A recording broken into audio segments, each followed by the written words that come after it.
This is Rosie.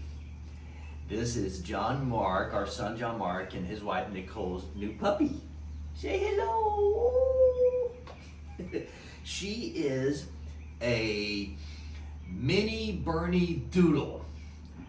It seems like poodles get mixed with all the breeds, but she's half toy poodle and half Bernese mountain dog. And so you're half and half. Kind of reminds me in the Bible of the Samaritans. Remember? They were a half and half. They were half Jewish and half Gentile. And you do remember how the Jews hated the Samaritans because they were only half Jewish. Well, if they hated the Samaritans, imagine how they felt about Gentiles because they weren't Jewish at all. There was a lot of prejudice. The Jews had a bit of arrogance that only they could be followers of the Lord.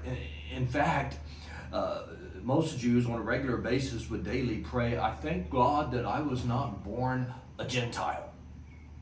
That leads us to our story in Acts chapter 10. You're being very good. Peter has just learned from a vision he had with the Lord that he should not call anything unclean that God calls clean.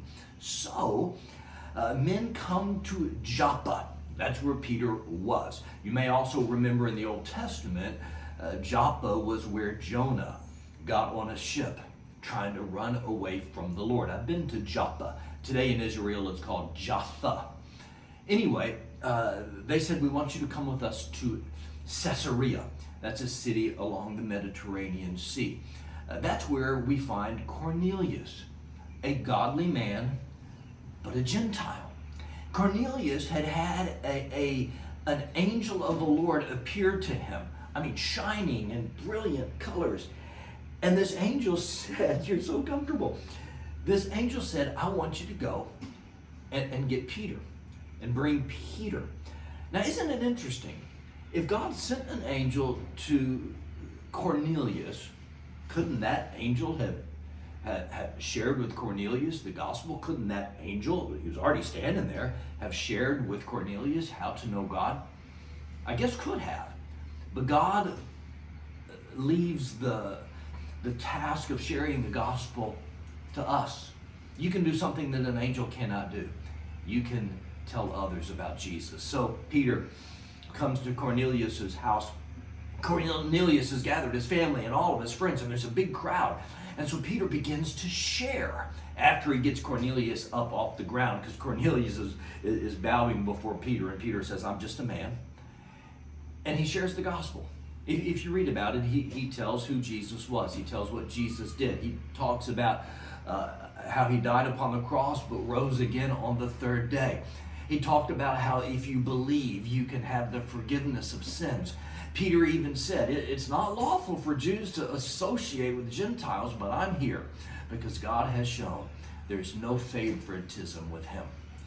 And guess what happened? I can't tell you because my assignment ends in verse 43. You have to come back tomorrow to hear how Cornelius responds. But I just wonder if there's a Cornelius in your life that maybe today you could share Christ with them, and they may be a little different than you socially, economically, racially. That's okay. You might be the person God wants to use to tell them about Jesus. You did really good, sweetie. You did really good. So Rosie and I want you to have a really good day.